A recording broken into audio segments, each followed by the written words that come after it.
Hoje é o dia da família na escola Ayrton Senna, em Foz do Iguaçu. Hora dos pais conversarem com os professores para saber como os filhos estão se saindo nas aulas.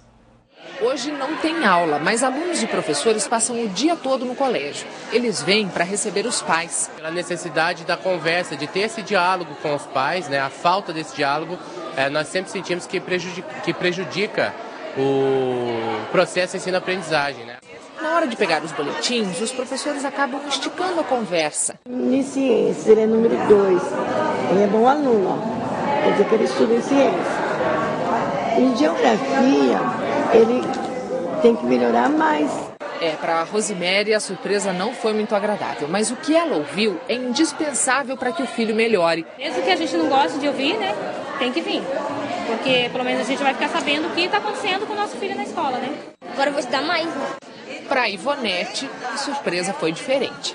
Das que estavam vermelhas, ela recuperou a maioria aqui. É continuar com essa educação física. Me parece ser uma matéria tão fácil. Na verdade, não é assim que é tão fácil. O professor ele deu bastante. Ele tirou um pouco a prática e deu mais teoria esse bimestre passado. E eu não sabia que na sala de aula também tinha. Essa conversa te ajudou a descobrir isso? Com certeza. E a vida da tua mãe para você indica o quê? Que ela se importa comigo, bem interessante. Com a vida na escola mais explicadinha, fica melhor para todo mundo. Se o pai chegar em casa e conversar com seu filho, orientar, eu acho que melhora. Os primeiros professores são os pais. Se os pais não estão atentos aos filhos no colégio, vamos com os professores. Os professores são o quê? 4, 5 horas para dar aula. Tem que ser os pais acompanhar os filhos. Você entendeu? Se os pais apresentam os filhos, vai bem. Se os pais não é, como que vai? Volta a conversar com o professor Pedro Reis, que estuda há 1 ano o bullying. O senhor viu aí a presença dos pais na escola. É nessa hora que os pais que estão nos assistindo devem perguntar aos professores como estão indo os filhos, se tem casos de bullying lá, se o filho é vítima de chacota, aquela coisa toda, professor? Na verdade, os pais se limitam aí na escola ou para pegar o boletim ou quando a escola chama por um problema. Está errado. Está errado, totalmente errado. O pai tem que acompanhar o filho, acompanhar o próprio Orkut, ver o que está acontecendo dentro. Hoje a internet está muito rápida, né? A gente vê muitas coisas assim, usando a internet, que quando você percebe já é tarde demais. A participação do pai é de fundamental importância no crescimento do filho, tanto não só no rendimento escolar, em nota, como vocês viram, né? Minha nota, não, mas na parte de comportamento. Como é que é o meu comportamento na escola? Como é que está o meu filho nesse sentido? O senhor colocou a questão do Orkut, da internet, enfim, das páginas de relacionamento, que é uma nova tendência, o cyberbullying. A gente viu, estudando sobre o assunto, a gente viu vários casos. Então, os pais eles têm que ter esse acompanhamento também, questão de ter senha.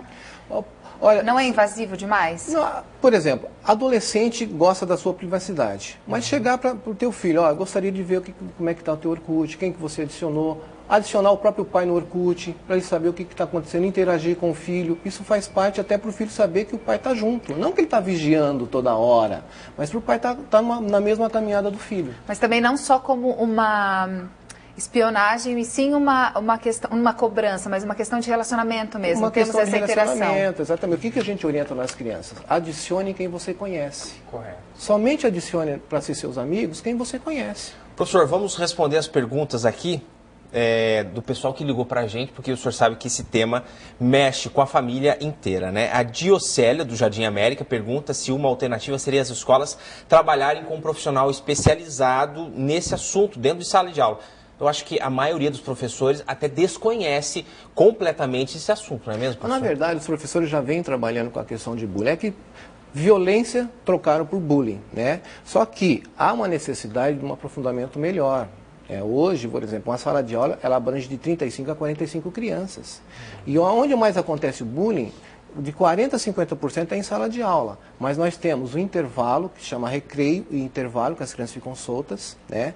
E a organização do trabalho numa escola, por exemplo, vamos pegar uma escola grande de Foz do Iguaçu, 21 salas de aula. Se falta 3 professores, são 120 crianças sem ninguém para atender. E a equipe pedagógica não consegue fazer esse atendimento, porque não é o suporte para eles, e essas crianças vão ficar soltas. É uma faceta para o bullying começar a ter início. Essa resposta já responde a pergunta da Bianca, da Vivi Holanda, que queria saber se a instituição de ensino pode ajudar a combater e prevenir o bullying. Sim, a instituição de ensino Não, com pode. certeza. A instituição tenta fazer a sua parte, só que muitas vezes foge até da alçada da escola, até pela própria organização do trabalho. Você está entendendo? Márcia, do centro, quer saber como os pais podem perceber se o filho está sofrendo agressões. Eu gostaria que o senhor rapidamente pudesse nos falar assim, que sinais que os filhos dão, né? O primeiro sinal que um filho dá para o pai é não querer ir para a escola. Isso é básico. Por que você não quer ir? Sempre gostava de ir. O filho começa a se isolar, manchas pelo corpo, manchas roxas. O que está acontecendo? O que aconteceu? Você caiu, quem te bateu? E está verificando essas questões. Até a própria brochura. A criança começa a ranger os dentes na madrugada.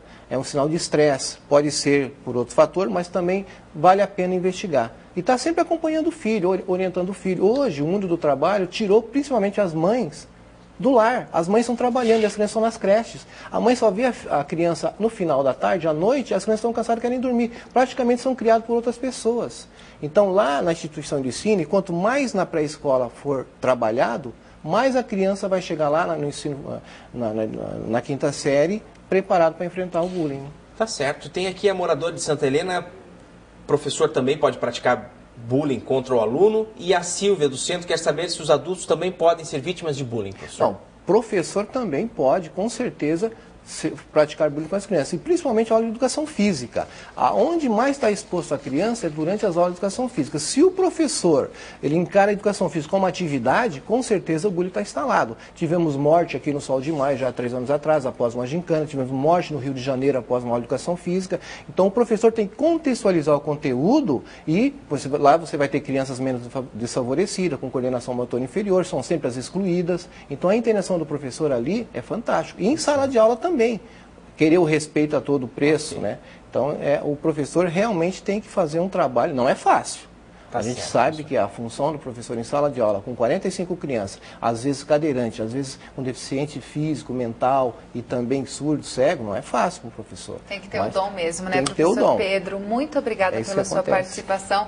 O assunto é realmente interessante, ótimo. A gente fica aqui empolgado, Importante. A gente teve bastante participação dos telespectadores também. Obrigada a você que mandou a sua pergunta. Muito obrigada. Obrigado, valeu. Tá certo, professor.